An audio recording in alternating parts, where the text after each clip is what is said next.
Dear viewers, আমরা এতদিন ক্লাসটারে কিন্তু এইভাবে আমরা শিক্ষার্থীদের তালিকাটি দিয়েছিলাম, যেটা আমরা সরাসরি মেসেঞ্জারের মাধ্যমে আমরা এইভাবে আমাদের বিদ্যালয়ের উপস্থিতির হার এবং উপস্থিতির তথ্যটা কিন্তু আপডেট করেছি।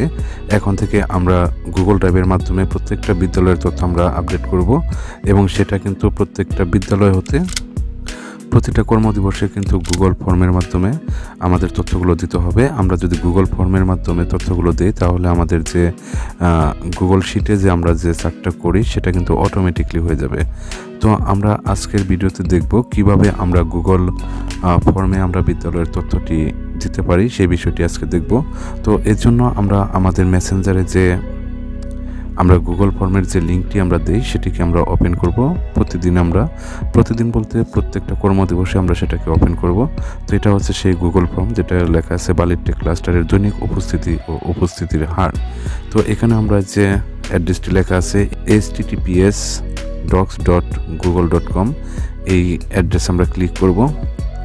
এখানে ক্লিক করলে আমাদের সরাসরি কিন্তু এই বালিরটেক ক্লাস্টারের দৈনিক উপস্থিতি ও উপস্থিতির হারের যে গুগল ফর্মটি আছে সেটা ওপেন হয়ে যাবে। এখানে আমরা একটু স্ক্রল করলে প্রথমেই পেয়ে যাব আমরা বিদ্যালয়ের নাম নির্বাচন করুন। আমরা এখানে সোর্স থেকে আমরা এখানে সিলেক্ট করব। সিলেক্ট করার পর আমরা এখান থেকে চলে যাব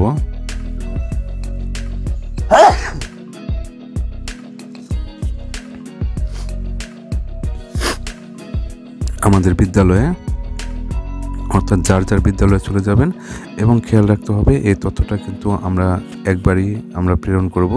আমরা যদি একাধিকবার প্রেরণ করি তাহলে কিন্তু আমাদের গুগল শিটের তথ্যটা এলোমেলো হয়ে যাবে।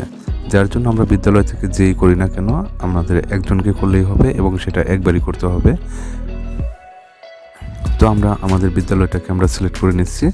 বিদ্যালয়টা সিলেক্ট করার পর এটা কিন্তু অবশ্যই করতে হবে, না করলে হবে না। এরপর আছে মোট শিক্ষার্থীর সংখ্যা, এখানে লেখা আছে ইংরেজিতে লিখুন।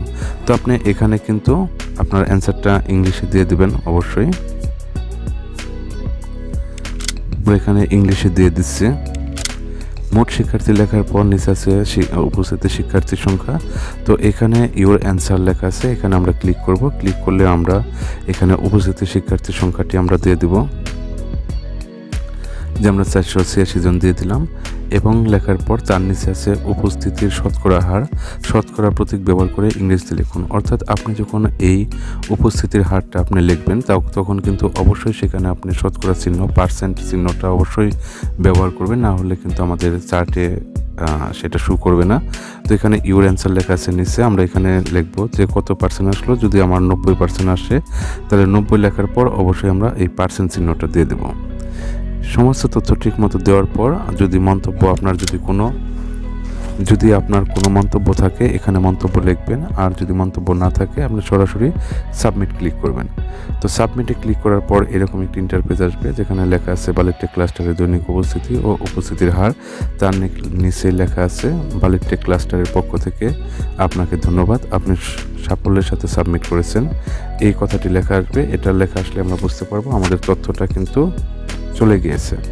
আর এটা খুবই সহজ একটি কাজ। আশা করি আমরা নিয়মিত প্রত্যেকটা কর্মদিবসে আমরা একটি নির্দিষ্ট টাইমের মধ্যে 2টার মধ্যে আমরা এই তথ্যটা আমরা প্রেরণ করব সবাই।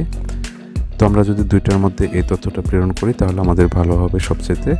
তো আশা করছি সবাই আমরা যথাসময়ে তথ্যগুলো প্রেরণ করব, কেননা আমাদের এই তথ্যটা কিন্তু আমাদের ঊর্ধ্বতন কর্তৃপক্ষ ফলো করে, যার জন্য অবশ্যই সঠিক সময়ে তথ্যগুলো আপনারা দিয়ে দিবেন। তো ধন্যবাদ সবাইকে এতক্ষণ সাথে থাকার জন্য। ভালো থাকবেন। আসসালামু আলাইকুম।